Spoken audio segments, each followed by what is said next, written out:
যুক্তরাষ্ট্রের টেক্সাসে এখন চলছে প্রকৃতির এক ভয়াবহ প্রতিশোধ। টানা বর্ষণ ও নদ নদীর অনিয়ন্ত্রিত পানির প্রবাহে সৃষ্ট বন্যায় প্রাণ হারিয়েছেন অন্তত 100 জন। প্লাবিত হয়েছে শতাধিক শহর ও জনবসতি। স্বাভাবিক জনজীবন বিপর্যস্ত, আর কেবল বাড়ছে শোকের তালিকা। গত এক সপ্তাহের টানা ভারী বৃষ্টিপাত টেক্সাসে সৃষ্টি করেছে নজিরবিহীন দুর্যোগ। রেড নদী, ব্রাজোস নদী সহ একাধিক নদীর পানি বিপদসীমা অতিক্রম করে প্রবাহিত হচ্ছে, ভাসিয়ে নিয়েছে জনপদ। ইতিমধ্যে বিপর্যস্ত হয়েছে যোগাযোগ ব্যবস্থা। অসংখ্য সড়ক, সেতু, রেলপথ এখন পানির নিচে। অনেক শহর এখন কার্যত বিচ্ছিন্ন। আবহাওয়া বিশেষজ্ঞরা বলছেন এটিও হতে পারে শতাব্দীর অন্যতম ভয়াবহ প্রাকৃতিক দুর্যোগ। পরিস্থিতির ভয়াবহতা অনুধাবন করে জরুরি অবস্থার ঘোষণা দিয়েছে ফেডারেল সরকার। যুক্ত হয়েছে এফইএমএ, ন্যাশনাল গার্ড, স্থানীয় প্রশাসন ও স্বেচ্ছাসেবী সংস্থা।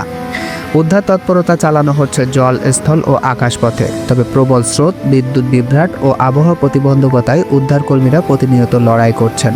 বর্তমানে হাজার হাজার মানুষ শরণার্থী শিবিরে আশ্রয় নিয়েছেন, আর যাদের থাকার জায়গা নেই তারা খোলা আকাশের নিচে দিন কাটাচ্ছেন। বন্যা শুধু অবকাঠামোই নয়, ছিন্নভিন্ন করছে মানুষের জীবন। খাদ্য, পানি ও ঔষধের তীব্র সংকট তৈরি হয়েছে। স্বাস্থ্য ঝুঁকি বাড়ছে, তৈরি হচ্ছে মানসিক আতঙ্ক। স্থানীয় গির্জা, স্বেচ্ছাসেবী সংগঠন, প্রতিবেশীরা নিজেদের সীমিত সামর্থ্য নিয়েই এগিয়ে আসছেন। প্রাকৃতিক এই দুর্যোগে টেক্সাস যেন এক সংগ্রামী জনপদে রূপ নিয়েছে। জীবন ও মৃত্যুর মাঝখানে দাঁড়িয়ে মানুষ লড়ছে বাঁচার জন্য। প্রয়োজন জাতীয় ঐক্য, প্রয়োজন মানবিক সহায়তা, প্রয়োজন দ্রুত ও সমন্বিত পদক্ষেপ।